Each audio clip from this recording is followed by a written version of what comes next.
Assalamualaikum warahmatullahi wabarakatuh. Selamat sore Bapak Ibu Saudara-saudari sekalian. Apa kabar? Insya Allah kita semua sehat selalu dan selalu disiplin terapkan 3M dalam keseharian kita dimanapun kita berada. Baik di rumah maupun pada saat beraktivitas di ruang publik. Tetap produktif dan aman COVID-19. Bapak Ibu Saudara-saudari sekalian, pemerintah telah dan sedang meningkatkan kemampuan melacak kasus, menguji sampel, dan menyembuhkan pasien COVID-19.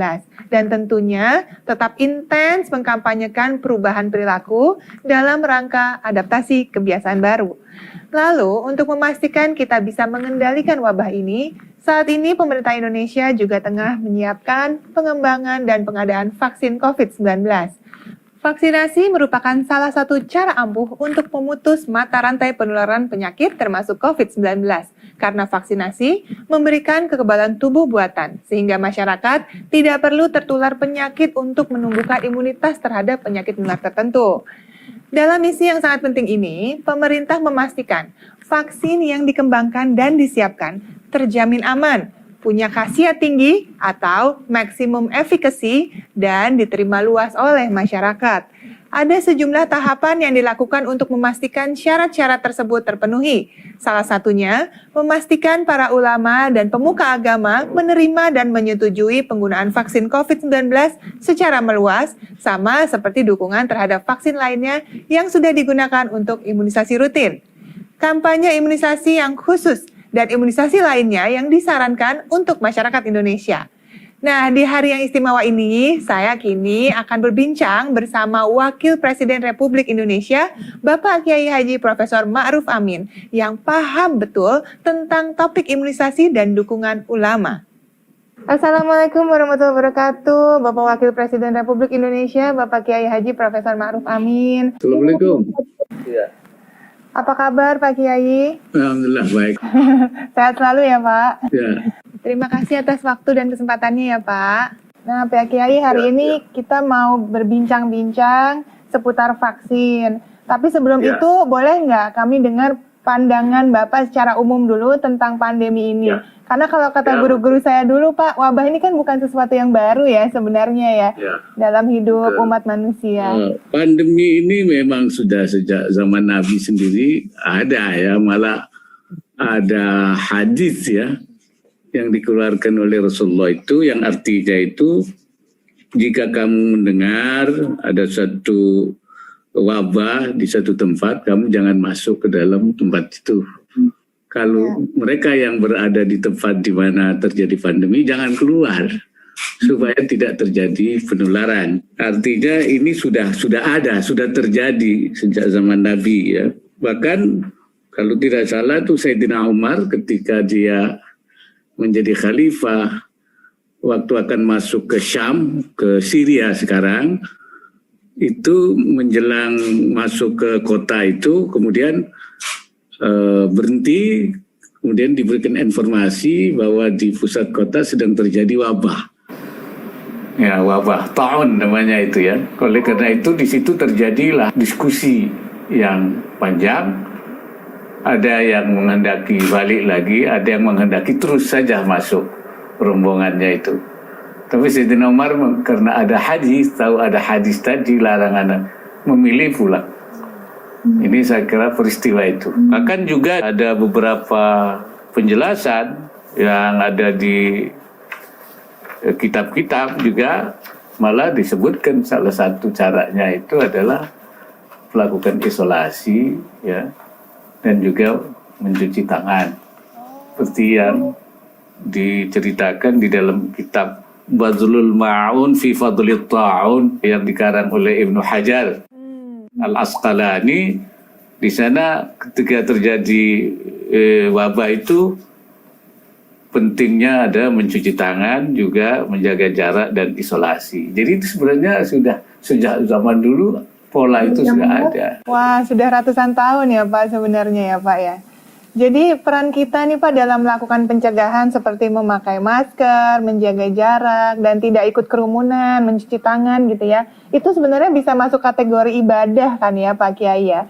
Menguatkan hubungan antar manusia.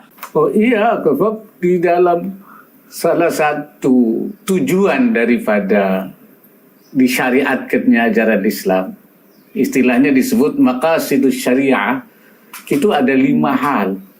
Menjaga agama, menjaga jiwa, ya, menjaga harta, menjaga keturunan, ya, kemudian juga menjaga akal. Nah, ada 5 ini. Nah, di dalam kondisi yang normal menjaga agama itu nomor 1, nomor 2 baru menjaga jiwa, hifdzun nafas, keselamatan jiwa itu nomor 2. Tapi dalam keadaan yang tidak normal seperti masalah pandemi itu, Ya. menjaga keselamatan jiwa itu menurut syariat itu nomor 1.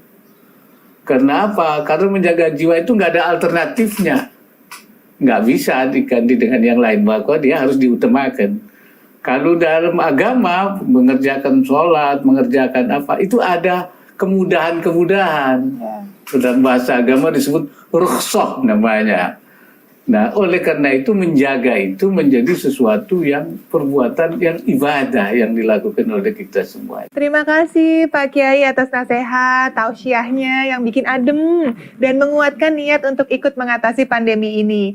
Nah, sekarang saya boleh ya lanjut ke pertanyaan soal vaksin nih Pak. Secara umum, vaksinasi atau program imunisasi itu kan bagus dan bermanfaat kan ya Pak Kiai ya. Apa saja sih dalilnya? Itu bentuk upaya ikhtiar mencegah terjadinya suatu penyakit. Jadi imunisasi itu juga bagian daripada berobat. Ya, berobat itu kan ada 2 macam, ada yang kuratif, ada yang preventif. Nah, kalau kuratif itu kalau sudah terjadi diobati. Kalau preventif kan sebelum terjadi. Ya. Nah, di dalam masalah pengobatan ini memang ada perintah. Ya, hadisnya panjang, intinya begini. Berobatlah kamu karena Allah tidak meletakkan penyakit kecuali ada obatnya. Jadi setiap penyakit ada obatnya. Cuman bisa ditemukan apa belum ditemukan saja. Kecuali yang tidak ada obatnya itu penyakit pikun. Kalau orang pikun nggak bisa diobati itu ya. Tapi kalau yang namanya penyakit ada obatnya. Ya. Nah, sedangkan preventif, mencegah, imunisasi termasuk itu merupakan pencegahan, termasuk preventif. Ada dalil umum ya, dalil umum dalam agama itu katanya bersiaplah kamu dalam 5 hal, sebelum datang 5 hal. Apa saja itu? Ya, bersiap pada waktu masa mudamu sebelum kamu tua. Jadi masih muda harus siap-siap sebelum menghadapi tua. Masa sehatmu sebelum kamu sakit. Nah, ini kan preventif. Itu ada perintah agama supaya kita menjaga kesehatan itu. Lainnya itu ya masa kaya sebelum miskin. Kemudian masa luang sebelum sibuk. Masa hidup sebelum mati. Ada 5. Tapi jadi masa sehat kita itu harus kita gunakan untuk mempersiapkan mencegah terjadinya sakit. Jadi itu barangkali dalil imunisasi. Ya. Baik, jadi ini benar-benar sama ya, sehubungan ya, bahwa imunisasi adalah pencegahan, jadi sebaiknya kita lakukan. Pak Wapres, pemerintah kan serius sekali nih mengembangkan dan menyiapkan vaksin. Pastinya nanti akan dipilih yang paling aman. Apa saja sih yang telah, sedang, dan akan dilakukan?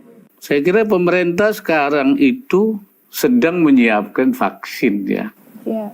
Bahkan pemerintah sudah membentuk keputusan presiden nomor berapa? 18 tahun 2020 tentang tim nasional percepatan pengembangan vaksin.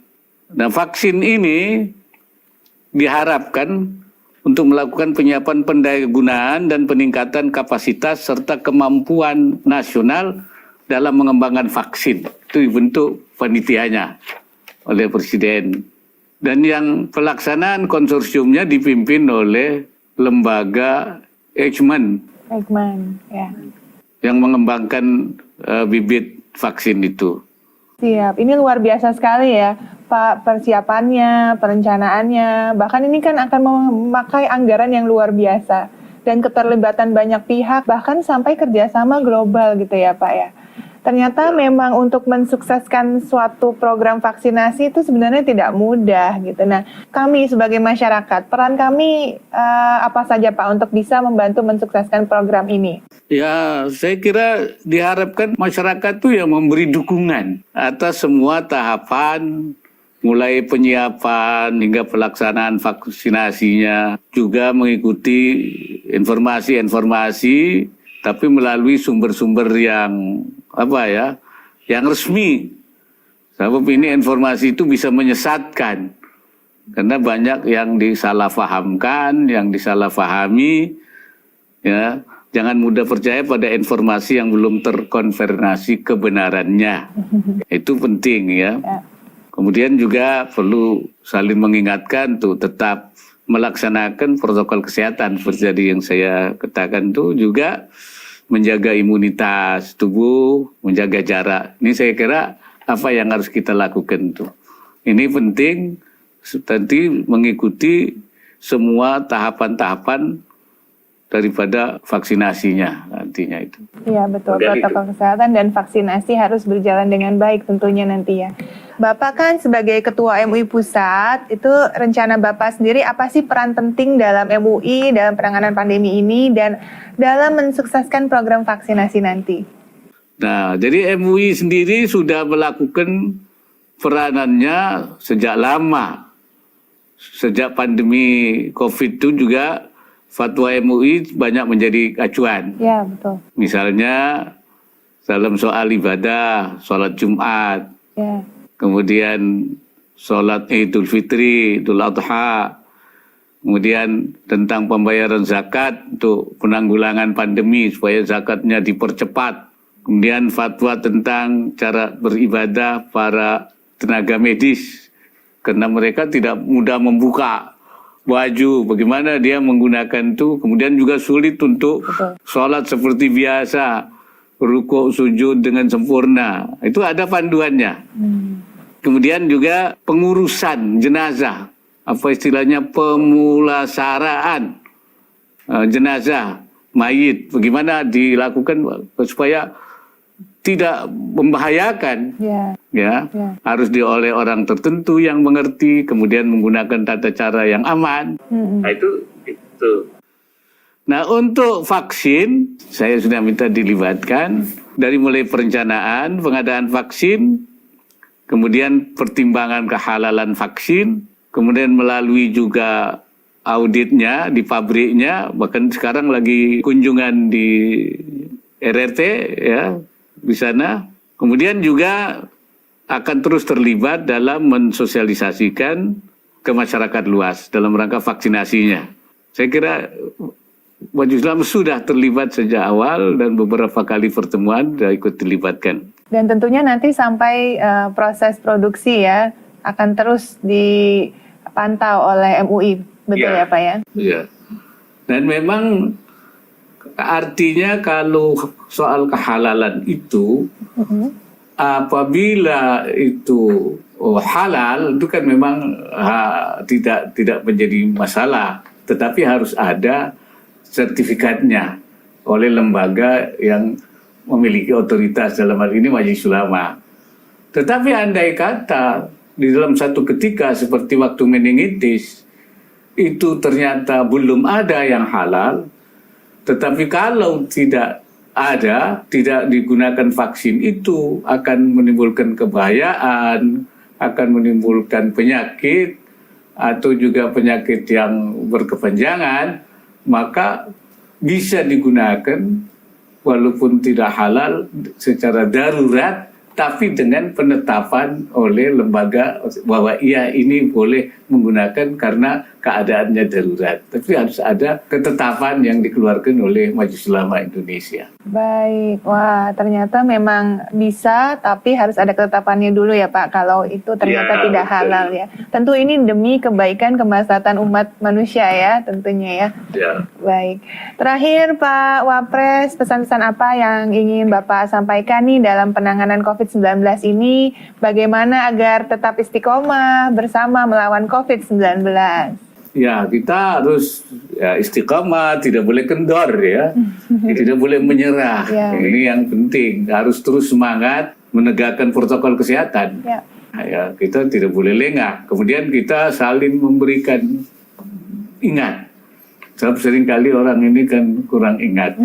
Harus diingatkan terus ya. Kemudian juga kepada petugas saya minta supaya dilakukan sosialisasi secara masif, edukasi secara masif, dan kepada para petugas supaya menegakkan disiplin, ya, supaya dipatuhi ini dengan pendekatan-pendekatan yang baik tentunya, dan juga di daerah-daerah yang memang terutama sumber-sumber penularan, kemudian juga di klaster keluarga yang sekarang mulai juga, ya memang kita harus bekerja sama dan semangat terus, saya kira itu. Baik, terima kasih banyak Pak Ma'ruf Amin, Wakil Presiden Republik Indonesia atas penjelasannya.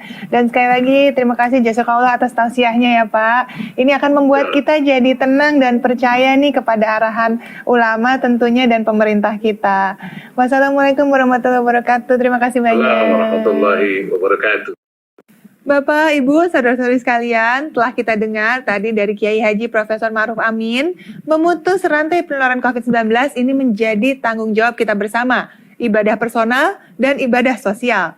Sambil menunggu vaksin, kita terapkan 3M dengan disiplin, memakai masker dengan benar, menjaga jarak aman minimal 1 meter, dan mencuci tangan sesering mungkin dengan air mengalir dan sabun atau dengan cairan pembersih tangan. Bersama-sama kita pasti bisa kalahkan pandemi ini. Salam sehat dari saya, sampai jumpa.